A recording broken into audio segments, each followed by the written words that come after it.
2025 July 28 ചൊവ്വ രാശി മാറുകയാണ്. കന്നി രാശിയിലേക്കാണ് മാറ്റം. ബുധന്റെ ആധിപത്യമുള്ള ക്ഷേത്രമാണ് കന്നി രാശി.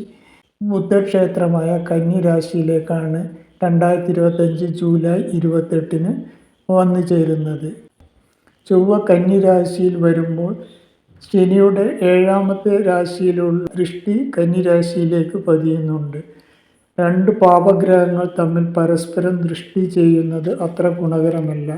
എങ്കിലും വ്യാഴത്തിന് കേന്ദ്രഭാവം ഉള്ളതുകൊണ്ട് തന്നെ പരസ്പരം ദൃഷ്ടി ചെയ്യുന്നുണ്ടെങ്കിലും ദോഷങ്ങൾ കുറഞ്ഞു കിട്ടുന്നതാണ്. വ്യാഴത്തിൻ്റെ മിത്രം കൂടിയാണ് ചൊവ്വ എന്നതുകൊണ്ട് ദോഷം വലിയ കൂടുതലൊന്നും ഉണ്ടാകുവാൻ ഈ സമയത്ത് സാധ്യതയില്ല. ചൊവ്വ ശനിയെ പോലെയോ രാഹുകേതുക്കളെ പോലെയോ വ്യാഴത്തെ പോലെയോ ഒരു ക്ഷേത്രത്തിൽ വളരെ കാലം നിൽക്കുന്ന ഒരു ഗ്രഹമല്ല. ഏകദേശം 1.5 മാസത്തോളം, അല്പം കുറഞ്ഞും കൂടിയും വരാൻ മാത്രമാണ് ചൊവ്വ ഒരു രാശിയിൽ നിൽക്കുന്നത്. ചൊവ്വ പാപഗ്രഹമാണ്. കറുത്ത പക്ഷത്തിലും രാത്രിയിലുമാണ് ചൊവ്വക്ക് ബലം കൂടുതലുള്ളത്.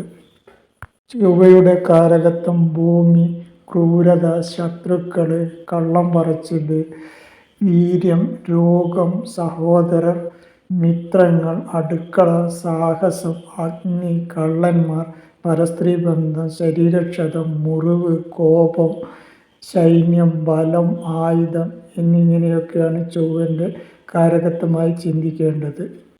2025 ജൂലൈ 28 ചൊവ്വ കന്നി രാശിയിലേക്ക് മാറി വരുമ്പോൾ കുംഭക്കൂറുകാർക്ക് എന്തൊക്കെ മാറ്റങ്ങളാണ് വരുന്നത് എന്ന് നോക്കാം. ഇവരുടെ 3ഉം 10ഉം ഭാവാധിപനായ ചൊവ്വയാണ് 8ാം ഭാവത്തിലേക്ക് വരുന്നത്. 8 അഷ്ടമഭാവമായതുകൊണ്ട് തന്നെ ചൊവ്വയുടെ ഈ രാശിമാറ്റം ഇവർക്ക് അനുകൂലമല്ല. പല വിധത്തിലുള്ള പ്രശ്നങ്ങളെ അഭിമുഖീകരിക്കാനുള്ള സാധ്യത കാണുന്നുണ്ട്. മനോദുഃഖം, രോഗം, ധനനഷ്ടം, മാനനഷ്ടം എന്നിവ ഉണ്ടാകുവാനുള്ള സാധ്യതയുണ്ട്. ചെറിയ ചെറിയ അസുഖങ്ങൾ വന്നാലും അത് വളരെ പെട്ടെന്ന് തന്നെ ചികിത്സ നേടേണ്ടത് ആവശ്യമാണ്. അഷ്ടമത്തിൽ ചൊവ്വ വരുന്നത് തീരെ അനുകൂലമല്ലാത്തത് കൊണ്ട് തന്നെ വളരെ അധികം ശ്രദ്ധിച്ച് വേണം എല്ലാ കാര്യങ്ങളും ചെയ്തു പോകുവാൻ. വാക്ക് തർക്കങ്ങളും കേസുകളിലും മറ്റും അകപ്പെടാതെ സൂക്ഷിക്കേണ്ടത് ആവശ്യമാണ്.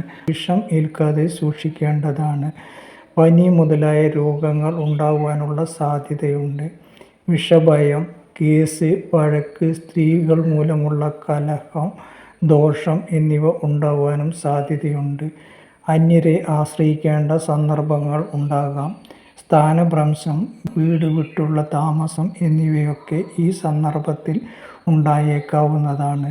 സാമ്പത്തികമായി ഗുണകരമല്ല. സാമ്പത്തിക നഷ്ടം ഉണ്ടാകുവാനുള്ള സാധ്യത കാണുന്നുണ്ട്. ക്രയവിക്രയങ്ങൾ, ഭൂമിയും മറ്റും ഉള്ള ക്രയവിക്രയങ്ങളിൽ നഷ്ടമുണ്ടാകാനുള്ള സാധ്യതയും അപ്രതീക്ഷിതമായ ചിലവും ഒക്കെ ഉണ്ടാകുന്നതാണ്. ഈശ്വരാധീനം കുറയുന്ന കാലമായതുകൊണ്ട് ശത്രുഭയം, ഉപദ്രവം, വാക്തർക്കം എന്നിവയൊക്കെ ഉണ്ടാകുവാനും സാധ്യതയുണ്ട്. എല്ലാ കാര്യങ്ങളിലും വളരെ അധികം ശ്രദ്ധിച്ച് വേണം കാര്യങ്ങൾ മുന്നോട്ട് കൊണ്ടുപോകുവാൻ.